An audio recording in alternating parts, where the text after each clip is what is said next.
Hello दोस्तों। आज मैं जो बताने वाला हूँ आपका झारखंड एक्साइज कांस्टेबल और साथ ही साथ झारखंड फील्ड वर्कर का जो फॉर्म आया है दोस्तों, उसमें जो हिंदी सब्जेक्ट आप लैंग्वेज पेपर के रूप में लिए हैं पेपर 2 में, उनके लिए बहुत इम्पॉर्टेंट टॉपिक लेकर मैं आया हूँ। जिसमें से पहला जो आपका 10th क्लास का जो हिंदी पढ़ना है दोस्तों, क्षितिज और कृतिका, तो मैं क्षितिज से लेकर आया हूँ। जो कहानी का पहला पार्ट है नेताजी का चश्मा, इसमें से मैं लेखक परिचय और साथ ही साथ नेताजी के चश्मा से जितने भी प्रश्न बनाए जा सकते थे जो इम्पॉर्टेंट हो सकते हैं, जो एग्जाम में डायरेक्ट आ सकता है, और 2019 में जो एग्जाम हुआ था ना उत्पाद सिपाही का, उससे रिलेटेड जिस तरह का क्वेश्चन पूछा गया हूबहू मैं उसी तरह का क्वेश्चन बनाने को कोशिश किया हूँ। अगर वीडियो सीरीज अच्छा लगे तो चैनल को सब्सक्राइब कीजिएगा और लाइक कीजिएगा और शेयर करना मत भूलिएगा। चलिए मैं बिना लेट के क्वेश्चन कर बढ़ता हूँ। और यहाँ पे समझिएगा, जो लेखक परिचय मैं बताऊंगा ये ट्रिक के साथ बताने वाला हूँ, आपको बहुत मजा आएगा देखने के लिए। चलिए मैं बताता हूँ। देखिए, नेताजी का चश्मा, नेताजी का चश्मा जो है ना, इनके लेखक हो गए आपके स्वयं प्रकाश। कौन हो गए? स्वयं प्रकाश। अब बताइए, चश्मा कब जो कोई लगाता है? जब प्रकाश नहीं आता, यानी कहने का तो कोई सामने का चीज नहीं दिखाई देता है, तो चश्मा लगाकर प्रकाश लावो। इस तरह आप याद रख सकते हैं, ट्रिक है। चश्मा लगाकर प्रकाश लावो, तो नेताजी के चश्मा का जो लेखक हो जाएंगे स्वयं प्रकाश हो जाएंगे। अब मैं बताता हूँ लेखक परिचय में। देखिए, लेखक परिचय में आपका बहुत इंपॉर्टेंट जो मैं बताने वाला हूँ ना, यहाँ पे ध्यान दीजिएगा, आपको थोड़ा सा ध्यान दीजिएगा। देखिए, स्वयं प्रकाश के अगर जन्म की बात किया जाएगा ना, तो 1947 ईस्वी में इंदौर में होती है। कहाँ होता है? 1947 इंदौर में। शिक्षण अगर बात किया जाए ना, शिक्षा कहाँ तक किए थे? मैकेनिकल इंजीनियरिंग किए थे, और नौकरी किए थे उद्योग विभाग में, यानी कहने का मतलब औद्योगिक विभाग में, इंडस्ट्रीज में किए थे, और राजस्थान में किए थे। कहाँ किए थे? राजस्थान में। जबकि रहने वाले कहाँ थे? मध्य प्रदेश, इंदौर में। एक एक पॉइंट याद रखिएगा दोस्तों। और जिस तरह मैं यहाँ बताया हूँ, एक PDF आपको कहिएगा तो मैं टेलीग्राम चैनल पे या तो व्हाट्सएप ग्रुप में मैं सेंड कर दूंगा। देखिए, स्वयं प्रकाश की अगर नौकरी की बात किया जाएगा, राजस्थान में किए थे। और सेवानिवृत्ति ये होता है ना कि जो अपनी इच्छा के अनुसार वहां से रिटायर लेते हैं और वापस भोपाल आ जाते हैं, जहां इनका जो पैतृक राज्य जो होता है वहां चले जाते हैं। वसुधा वर्तमान में अगर बात किया जाएगा ना, ये वसुधा पत्रिका के संपादन से जुड़े हुए हैं, यानी वसुधा पत्रिका जो भोपाल से छपती है ना, निकलती है, उससे जुड़े हुए हैं। साथ ही साथ इनकी अगर रचनाएं की बात करेंगे ना, तो किस शैली में लिखा हुआ है? किस्सा गोई नहीं होते, खिस्सा वाला, इस तरह की जो होती है। और वर्ग शोषण को लेकर इन्होंने रचनाएं लिखी हैं। बहुत इंपॉर्टेंट है ये, तो आपका स्वयं प्रकाश से इतना याद होना चाहिए। अब बात करेंगे इनके अन्य रचनाएं कौन कौन सी हैं, तो देखिए बहुत छोटा वीडियो होने वाला है और बहुत इंपॉर्टेंट। इतना में मैं टॉपिक को कंप्लीट आपको क्या करवाने वाला हूँ, कंप्लीट करवाने वाला हूँ, उसमें कोई डाउट नहीं है दोस्तों। देखिए, अब मैं रचनाएं की अगर बात करूंगा ना, तो कहानी संग्रह में अगर देखेंगे तो सूरज कब निकलेगा, आएंगे अच्छे दिन, आदमी जात का आदमी और संधान, और दो उपन्यास है इनका। एक उपन्यास ईंधन है और दूसरा बीच में विनय है। तो देखिए, सूरज कब निकलेगा, आएंगे अच्छे दिन, और आदमी जात का आदमी, संधान, ये सभी कहानी संग्रह। और दो है ईंधन और बीच में विनय, ये दोनों उपन्यास हैं। किनके द्वारा लिखा गया है? स्वयं प्रकाश के द्वारा लिखा गया है। और स्वयं प्रकाश वही है जो नेताजी के चश्मा पाठ को लिखे हैं। याद रखिए, जो क्लास 10th का पहला कहानी क्षितिज में दिया गया है, याद रखिएगा। अब मैं इसका ट्रिक किस तरह बनाया हूं, यानी कहने का मतलब जो स्वयं प्रकाश की जो रचनाएं हैं उनका ट्रिक मैं किस तरह बनाया हूं, यहां ध्यान दीजिएगा। सूरज निकलेगा तो प्रकाश और अच्छे दिन आएगा। नहीं होता कि सूरज निकलेगा तो प्रकाश आएगा, ऐसे भी तो अंधेरा छाया रहता है ना। इस तरह आप याद रखिएगा, ये ट्रिक बहुत इंपॉर्टेंट है, बहुत सोच समझ कर बनाया गया और अच्छे भी हैं, याद रखिएगा। सूरज निकलेगा तो प्रकाश और अच्छे दिन आएगा, सूरज निकलेगा तो प्रकाश और अच्छे दिन आएगा, आदमी जात का आदमी से संधान करेगा। देखिए, अब इस तरह समझिएगा, सूरज निकलेगा तो प्रकाश आएंगे और अच्छे दिन आ जाएंगे, तो आदमी आदमी से मिलेगा और संसाधन का क्या करेंगे? संधान करेंगे, तो संधान भी इनका रचना है। अब देखिए, उपन्यास में अगर बात करेंगे ना, तो न्यास के लिए ईंधन और विनय प्रकाश में से ही मिलेगा। नहीं होता कि अगर प्रकाश लाना तो ईंधन में विनय रखिए, यानी ईंधन को उस सीमित मात्रा तक ही यूज कीजिए जितना जरूरी होती है। तो उपन्यास में अगर बात किया जाए, न्यास के लिए अच्छी चीज़ों के लिए ईंधन और विनय प्रकाश से मिलेगा ही। न्यास कब मिलेगा? जब ईंधन और विनय प्रकाश से ही मिलेगा, ईंधन और विनय प्रकाश से मिलेगा, याद रखिएगा, बहुत इंपॉर्टेंट है। और इस सारे जो लेखक परिचय में बताया ना दोस्तों, इससे बाहर नहीं आने वाला क्वेश्चन पिछले बार का आप देख सकते हैं, जो एक्साइज कांस्टेबल का एग्जाम हुआ था 2019 में, उसमें सेम इस तरह का क्वेश्चन आया हुआ है, अब देख सकते हैं। मैं अब नेताजी के चश्मा से जो कुछ जो इंपॉर्टेंट बन सकते थे ना प्रश्न, वो भी मैं यहां लाया हूं, जो बहुत इंपॉर्टेंट। देखें, हालदार साहब, अगर पहला क्वेश्चन की बात करूंगा तो हालदार साहब कितने दिनों के लिए कस्बे से गुजरा करते थे? हर 15वें दिन में कस्बे से गुजरा करते थे, याद रखिएगा, इस तरह का क्वेश्चन आया हुआ है। हालदार साहब कितने दिनों में के बाद हमेशा कस्बे से गुजरा करते थे? तो 15वें दिन। उस कस्बे में बाजार कितने थे? एक बाजार थे, याद रखिएगा, कितने बाजार थे? एक बाजार थे। नेताजी के चश्मा पाठ से किन किन चीज़ों का जिक्र किया गया है? तो याद रखिएगा, एक नगर पालिका था उस कस्बे में, याद रखिएगा, उस कस्बे के बारे में क्या जिक्र किया गया? 2 एयर ओपन सिनेमा घर थे, एक सीमेंट का कारखाना था, एक लड़का स्कूल और एक लड़की स्कूल भी था, और कवि सम्मेलन भी हुआ करता था वहाँ, याद रखिएगा। नेक्स्ट मैं बात करता हूँ, सुभाष चंद्र बोस की प्रतिमा किसने बनाया था? ये क्वेश्चन आ सकता है, बहुत इंपॉर्टेंट है। नगर पालिका के प्रशासनिक अधिकारी के द्वारा बनवाया गया था। किसने बनवाया था? याद रखिएगा, बनाया नहीं था, किसने बनवाया था? तो नगर पालिका के प्रशासनिक अधिकारी ने बनवाया था, याद रखिएगा। अब बनाने की अगर बात किया जाएगा ना, तो शहर के जो लड़का जो स्कूल था ना, उसकी ड्राइंग टीचर थे। आगे क्वेश्चन दिया गया भी है, देखिए, सुभाष चंद्र बोस की प्रतिमा कहाँ बनाया गया था? तो सड़क के मुख्य चौराहा जो था ना, मुख्य बाजार चौराहा चौक पे ही बनाया गया था। सुभाष चंद्र बोस की प्रतिमा किसकी बनी हुई थी? तो संगमरमर की बनी हुई थी, याद रखिएगा।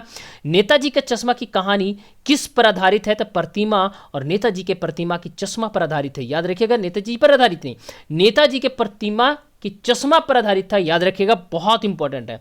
नेताजी की प्रतिमा किसने बनाया था? स्थानीय कलाकार। अब स्थानीय कलाकार कहने का मतलब वही का लोकल व्यक्ति ने बनाया था, उस कस्बे के लोकल व्यक्ति। अब कौन था? तो हाई स्कूल का ड्राइंग का टीचर था, याद रखिएगा। नेताजी की जो प्रतिमा बनाने वाला ड्राइंग मास्टर का क्या नाम था? ये भी क्वेश्चन आ सकता है, उसमें कोई डाउट नहीं। ड्राइंग मास्टर का नाम था मोतीलाल जी। क्या नाम था? मोतीलाल जी, जो लड़का स्कूल में पढ़ाया करते थे, ड्राइंग का टीचर भी थे। अब देखिए, यहां पूछा जा रहा है प्रतिमा को कितने दिनों में, अगर बात किया जाएगा प्रतिमा को कितने दिनों में बनाया गया था? विश्वास तो महीने दिनों में बनाने का विश्वास दिलाए होंगे कौन? वो जो ड्राइंग टीचर थे उन्होंने। प्रतिमा में नेताजी कैसा लग रहे थे? सुंदर, मासूम और कस्मिस नहीं होता है, कस्मसिन, मस्त लग रहे थे। टोपी की नोक और कोट के दूसरे बटन तक कितनी ऊंचाई थी? तो 2 फुट की ऊंचाई थी, याद रखिएगा। इसी कारण बहुत सुंदर लगते थे। सुभाष चंद्र बोस का जो प्रतिमा था ना, बहुत सुंदर था। अब बताइएगा, सुभाष चंद्र बोस की प्रतिमा किस ड्रेस में बनाया गया था? तो फौजी वर्दी में बनाया गया था, जिस प्रकार सुभाष चंद्र बोस फौजी की तरह ही हमेशा दिखाई देते थे, उस तरह। हालदार साहब को प्रतिमा को देखकर मन क्यों खटकती थी? क्योंकि प्रतिमा संगमरमर का चश्मा नहीं था, इसलिए हलदार साहब को हमेशा दिमाग में खटकता था कि भाई कैसा कलाकार था जो चश्मा नहीं बना पाया था। हलदार साहब पहली बार जब कस्बे से गुजरे थे तो प्रतिमा में क्या देखा था? चौड़ा काला फ्रेम वाला चश्मा, रियल का चश्मा देखा था, याद रखिएगा। हलदार साहब किस गाड़ी से कस्बे से गुजरते रहते थे? तो आपका जीप गाड़ी से, याद रखिएगा। हलदार साहब दूसरी बार कस्बे से गुजरे तो प्रतिमा में क्या परिवर्तन देखा? तो देखिए, पहले जो था ना चौड़ा काला फ्रेम वाला चश्मा था, दूसरी बार देखा तो तार वाला फ्रेम का चश्मा था और गोल चश्मा था, इसलिए इन्होंने थोड़ा सा दिमाग परिवर्तन आ गया। क्या होता है? हलदार साहब उस कस्बे में क्यों रुका करते थे? पान खाने के लिए रुका करते थे, याद रखिएगा। हलदार साहब नेताजी के चश्मा के बारे में किससे पूछा? तो वहां पान वाले से पूछा, जो मोटा, मरियल, खुश मिजाज का था, याद रखिएगा। यहाँ क्वेश्चन भी है, पान वाला कैसा व्यक्ति था? खुश मिजाज आदमी था, काला मोटा था, तोंद निकला हुआ था, जब हंसता था तो हमेशा थिरकता था उसका तोंद, और साथ ही साथ हमेशा पान मुंह में ठूसे रहता था। सुभाष चंद्र बोस की प्रतिमा पर चश्मा कौन बदलता था? कैप्टन चश्मे वाला बदलता था, याद रखिएगा। ये क्वेश्चन बहुत इंपॉर्टेंट है, किसने बदलता था? कैप्टन चश्मे वाला ने बदलता था। साथ ही कैप्टन चश्मे वाला प्रतिमा पर चश्मा क्यों बदलता था? कोई अगर ग्राहक आ गया तो उसी फ्रेम वाले चश्मा चाहिए तो वो उतार कर देता था, पुनः दूसरे चश्मा को उस मूर्ति पर या प्रतिमा पर लगा दिया करता था। पाठ के आधार पर हंसने पर किसकी तोंद थिरकती थी? तो पान वाले की तोंद थिरकती थी। कैप्टन चश्मे वाले को किसने लंगड़ा और पागल कहकर संबोधित किया था? तो पान वाले ने किया था, याद रखिएगा। बहुत इंपॉर्टेंट है, जितने भी क्वेश्चन बन सकते थे इस कहानी से मैं टोटल बनाने का कोशिश किया हूं, याद रखिएगा। अगर अच्छा लगे तो चैनल को सब्सक्राइब कीजिएगा, लाइक कीजिएगा और शेयर करना मत भूलिएगा। टोटल एक्साइज कांस्टेबल और जो हमारा फील्ड वर्कर का एग्जाम होने वाला है, इस सारे हिंदी जिसने भी लिया होगा बहुत सही तरीके से आप सही चैनल पे आए हैं। और एक बार चैनल को सब्सक्राइब कीजिए, बार बार वीडियो मिलते रहेगा और टोटल वीडियो में विदाउट पेड, यानी फ्री में टोटल वीडियो रहेगा, याद रखिएगा। किसने देशभक्ति कुट कुट कर भरा हुआ था, कैप्टन चश्मे वाले में भरा हुआ था, तभी तो बार बार वह बिना चश्मे के सुभाष चंद्र बोस शायद उस कैप्टन चश्मे वाले को अच्छे नहीं लगते थे, इसलिए रियल का चश्मा लगा दिया करता था, याद रखिएगा। बूढ़ा मरियल सा लंगड़ा आदमी, सिर पर गांधी टोपी और आंखों पर काला चश्मा किसके लिए आया था, ये प्रयोग किया गया था कैप्टन चश्मे वाले के लिए, क्योंकि बेचारा बूढ़ा था, मरियल था और साथ ही साथ लंगड़ा आदमी था, गांधी टोपी पहनता था, काला चश्मा सिर पर लगा, आंखों पर लगा हुआ था, और उस आदमी का नाम था कैप्टन चश्मे वाला। कैप्टन चश्मे वाला चश्मा कहाँ बेचता था और कैसे बेचता था, तो याद रखिएगा गली में घूम घूम कर बेचता था, और संदूक ची, मैंने लंगड़ा आदमी होता है तो संदूक ची नहीं ले लेते चलता है, कि जो जिस पे के सहारे वो चलता है वैसे चलता था। चश्मे वाला चश्मा कहाँ रखता था, तो बांस के डंडे में टांग कर रखा करता था, उसी के सहारे बेचा भी करता था, याद रखिएगा। हवलदार साहब कितने वर्षों तक उस कस्बे से गुजरते रहे, तो 2 सालों तक उस कस्बे से गुजरते रहे थे, याद रखिएगा। इस पाठ में किस किस प्रकार का चश्मा का बात किया गया है, तो देखिए दोस्तों, यहाँ से गोल चौकोर चश्मा, लाल काला चश्मा, धूप का चश्मा, बड़े चकाचों वाला गोगो चश्मा, याद रखिएगा। गोगो चश्मा पूछ देगा कि गोगो चश्मा किसको बोला गया है, तो बड़े कांचों वाले चश्मों को गोगो चश्मा बोला गया है। ये बोलते हैं हम लोग इंग्लिश में बोलते हैं गोगल, तो वही गोगो चश्मा। नेताजी के प्रतिमा पर चश्मा कब नहीं था, जब कैप्टन चश्मे वाला मर जाता, उस समय नहीं था। तो पुनः यहाँ हवलदार साहब क्या करते हैं ना, अगर नायक बोला जाए ना, तो इस पाठ का अगर इस चैप्टर के नायक देखा जाए तो कैप्टन हवलदार साहब और कैप्टन चश्मे वाले ही हैं, क्योंकि नेताजी जब के चश्मा नहीं था तो उस समय कैप्टन चश्मे वाले मर जाते हैं। ये बात बताते हैं पान वाला किनको, हवलदार साहब को। तो हवलदार साहब बहुत ही क्या हो जाते हैं ना, अटेंशन हो जाते हैं, चुपचाप लगा देते हैं कि उस कौम को क्या होगा, ये बात भी बोलते हैं, उस कौम को क्या होगा जिसने इस देश के लिए, देशभक्ति के लिए अपनी घर गृहस्थी को त्याग दिया, जिस पर लोग हंसते हैं। सुभाष चंद्र बोस की प्रतिमा की ओर किसने नहीं देखने का निर्णय किसने लिया, परंतु आदत के कारण देख लिया था हवलदार साहब ने। ये सोचे थे कि मैं इस बार जाऊंगा, क्योंकि कैप्टन चश्मे वाला मर गया था, सुभाष चंद्र बोस के ऊपर चश्मा नहीं देखते थे तो इनको अच्छा नहीं लगता था, इसलिए सोचे थे कि मैं अब चश्मे वहाँ जो सुभाष चंद्र बोस की प्रतिमा है मैं नहीं देखूंगा। लेकिन जब ड्राइवर को बोल भी दिए थे कि इस कस्बे से के बाद ही गाड़ी रोकना, मैं पान कहीं और दूसरे दुकान में खा लूँगा, लेकिन अचानक जब आदत होता है ना कि बिना देखे मन नहीं मानने वाला, वही वह हवलदार साहब के साथ सुभाष चंद्र बोस की प्रतिमा को देख लेते हैं, और देखने के बाद अचानक इनका तो परिवर्तन आता है ना, जीप को ड्राइवर को रोकने कहते हैं, ब्रेक मारने के बाद पूरा उस माहौल, यानी वहाँ बाजार के लोग सब ताकने लगते हैं,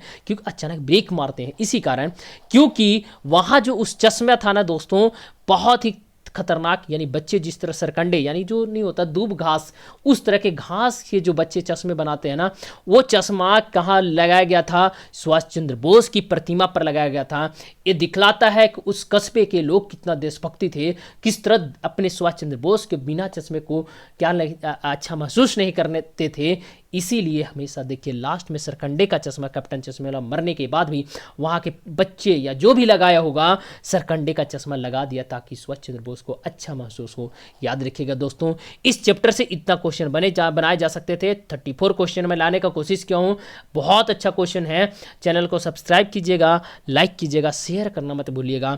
लेखक परिचय मैं हमेशा ट्रिक के साथ ही बताऊँगा, और साथ ही साथ एक एक पॉइंट को लेकर मैं इस चैप्टर जो पाठ है ना क्षितिज कृति का, मैं एक एक पॉइंट को बनाऊंगा, इसमें क्वेश्चन याद रखिएगा, फुल डिटेल के साथ बताऊंगा, कोई दिक्कत नहीं होने वाला। चैनल को सब्सक्राइब एक बार कीजिए, आपको वीडियो बार बार मिलेगा। Thank you. जय हिंद, जय भारत।